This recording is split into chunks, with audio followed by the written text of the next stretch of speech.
Hey guys, it's Paul, combat veteran, MMA fighter, YouTuber, and today we are checking out another awesome looking Death Korps of Krieg animation. This one is called, the Death Korps of Krieg, Warhammer 40K, SFM animation. Let's check it out.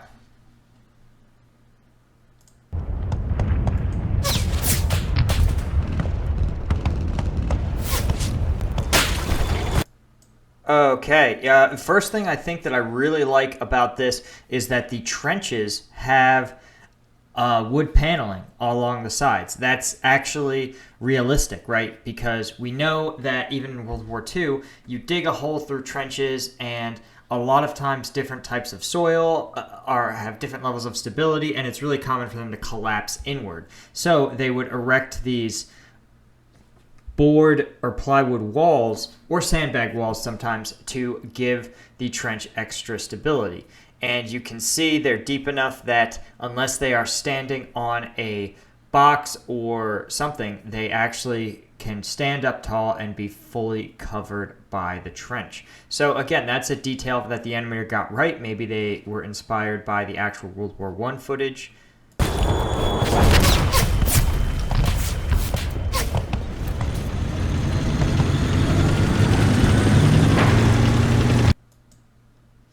Okay, I appreciate the fact that the one Kriegsman died and not a single other Kriegsman reacted in any meaningful way. That's not something that would really happen, but definitely something that, based on the lore, Kriegs being absolutely overjoyed to die for the Emperor, would totally do. Again, in the real world, you of course are going to help your buddy, and you're at least going to check to see if they are wounded. And this is actually common. It's one of the reasons that certain bullets in World War I, right, bullets were big. They were big rounds shooting big bullets physically, and very powerful rounds. And so that was because they thought engagements might happen between 1,000 and 2,000 meters. And by World War II, or by after World War II really, they went over to a mid-sized cartridge that fired a round that was more likely to wound. The thinking was that a round that wounds or doesn't kill immediately is not only going to take the person who's hit out of the fight, but it will take one or two of their friends out of the fight as well, because obviously they have to help their wounded comrade. The Krieg have, of course, solved this problem by not treating or acknowledging their wounded in any way.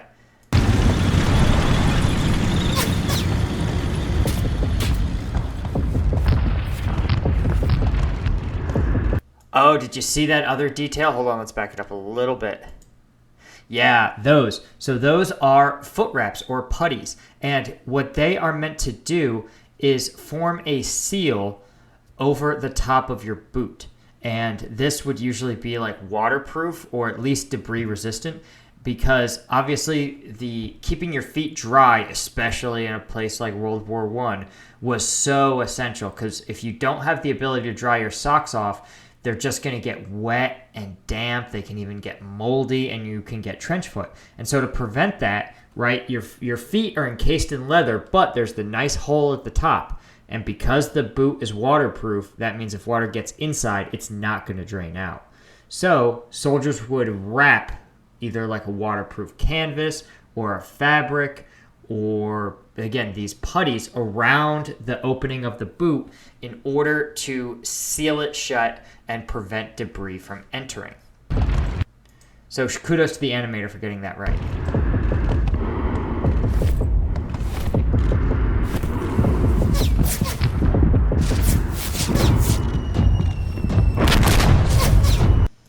What I think is also pretty interesting is that, at least for the Soviets in the Second World War, they would be issued these big greatcoats, much like what you're seeing the Krieg's wearing here. And that big wool greatcoat, combined with a waterproof tarp, which is probably one of the items rolled around the back of the backpack, would actually serve as a sleeping bag. The coat would be so big you could actually wrap yourself up in it. Then you would wrap yourself up in your poncho or oilcloth, and you would actually have a nice, warm, sort of field expedient sleeping bag to sleep in and stay relatively dry.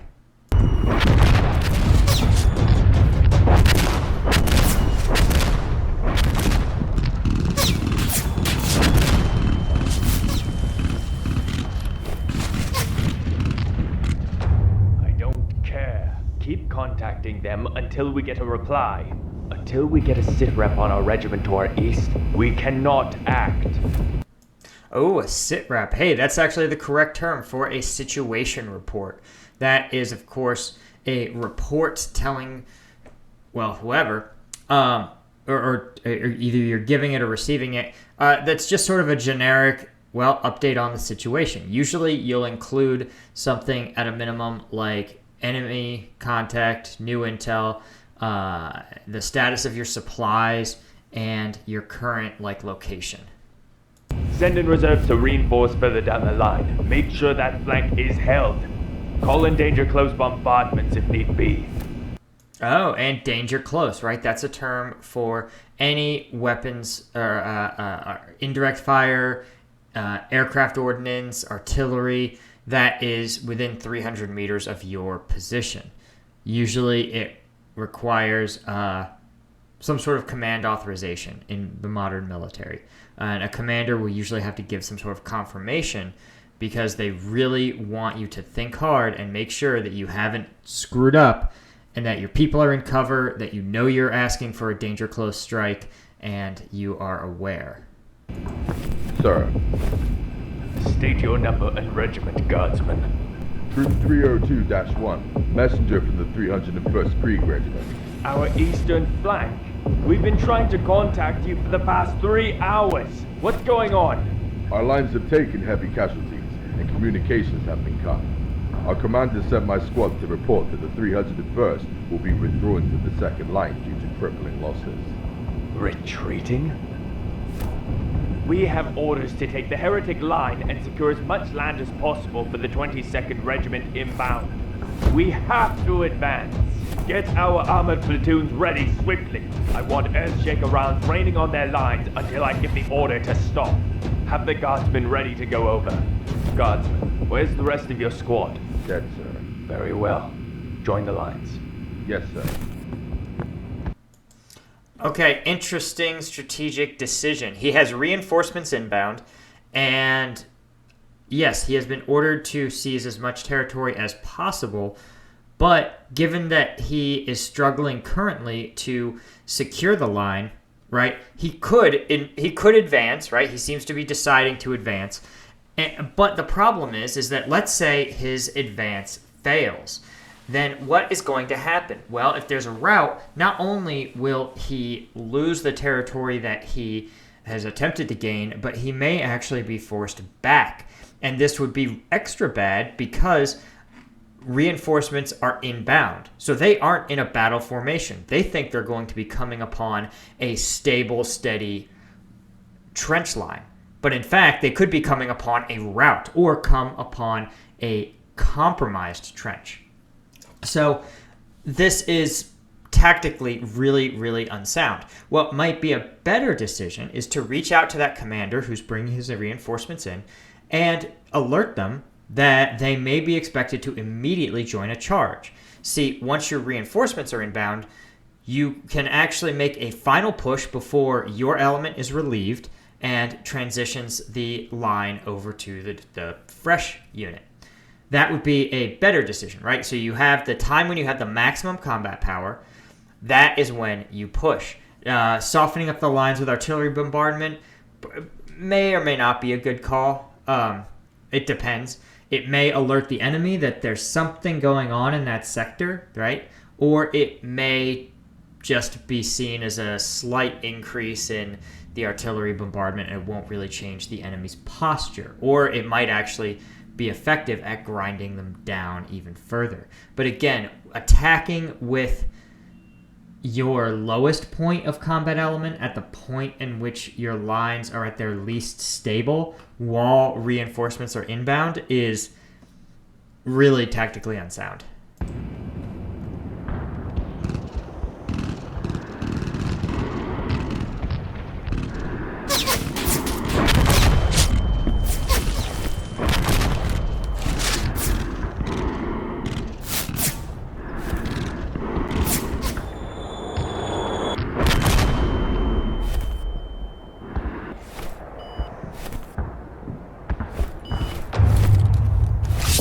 swordsmen! Fix bayonets! Equip bayonets! Be ready for blood!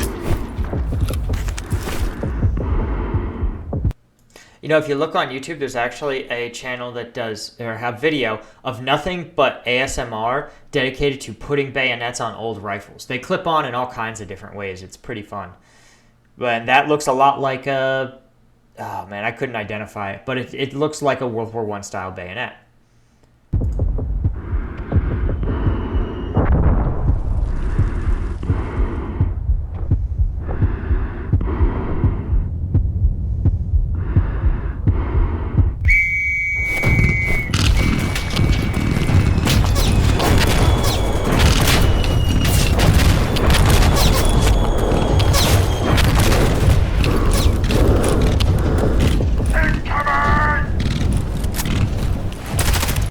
Okay, usually incoming is the term for artillery fire, and it can be really confusing, just like I'm confused. Is he telling his friends that artillery fire is incoming, and that they need to get down, right, and get to cover?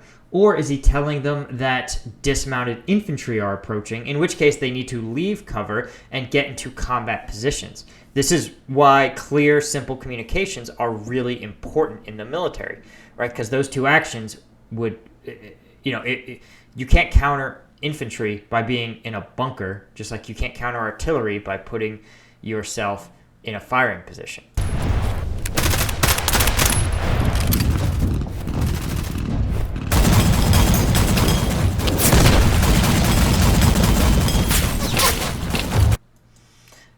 Yeah, so that looks like it's sort of a Warhammer 40K-ified version of like a Dishka, an anti-aircraft gun that sometimes gets repurposed as an anti-personnel weapon.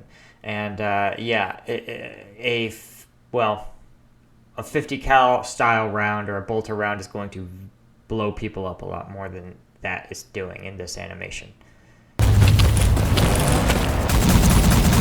Over there!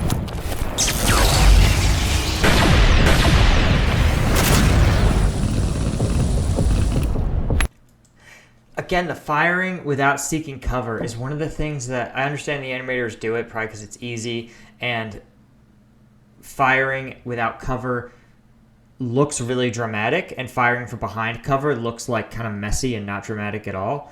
But man, nobody would ever just stop and try to charge up your weapon and then engage enemies from cover, man. You'd either charge it up, pop up, line up your shot, fire, get back down, or you would get down, line up your shot from the ground, and then fire. Even things like RPGs or anti-tank weapons, you fire them from one knee. You prepare it, then you raise up, fire it, and get back down.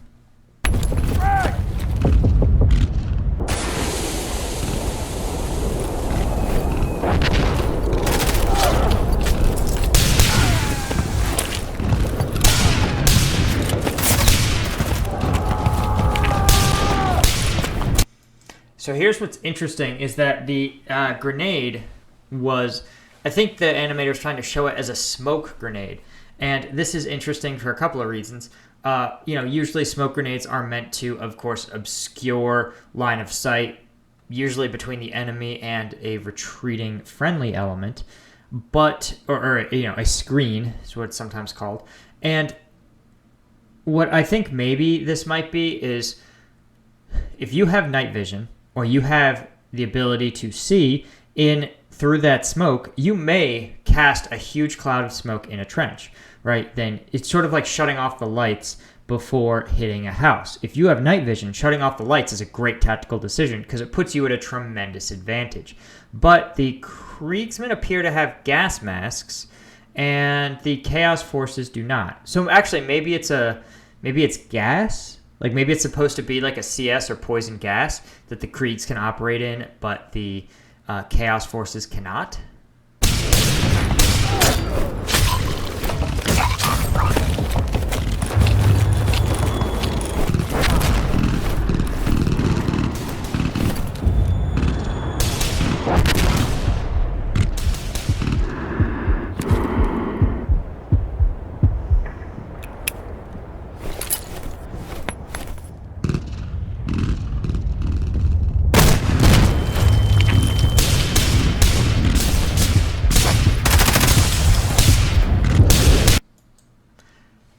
Yeah, so here's what's sort of interesting. I mean, I get it. This guy decided to cover his battle buddies as they retreated. Again, usually you would want to do a bounding retreat, right? So that someone else will get in place, start shooting, and the first guy will be able to bound backwards. But maybe he decided he was going to sacrifice himself to cover his buddies. Maybe that's what that shoulder tap thing was. Like, are you okay? Are you sure? And the guy's like, yeah, I'm sure. I'm going to stay here and, go meet Korn. So, yeah, maybe that's the dynamic that's playing out here.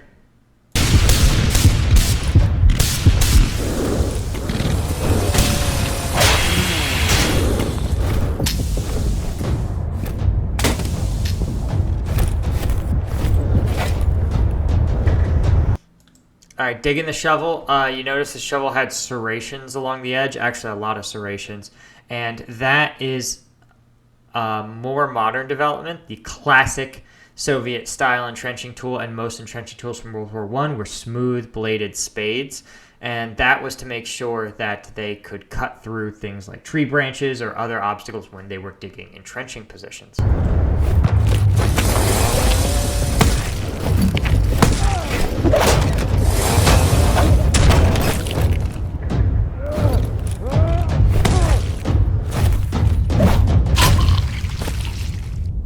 Appreciate the non-visualized kill, even though it's animation. It wouldn't be grisly at all.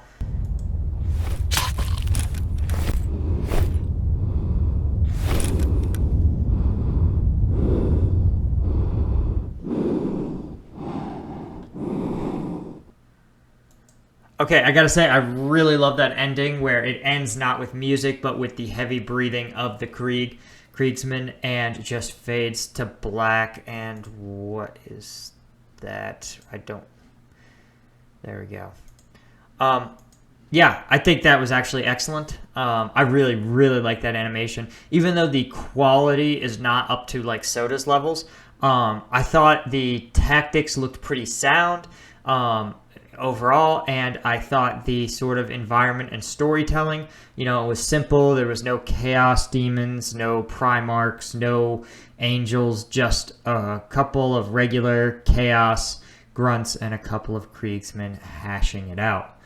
So anyway, guys, that is all I had. Thank you so much for watching. Be sure to check out my second channel. Check out the merch store. Check out the Instagram. And until next time, I'll see you guys later.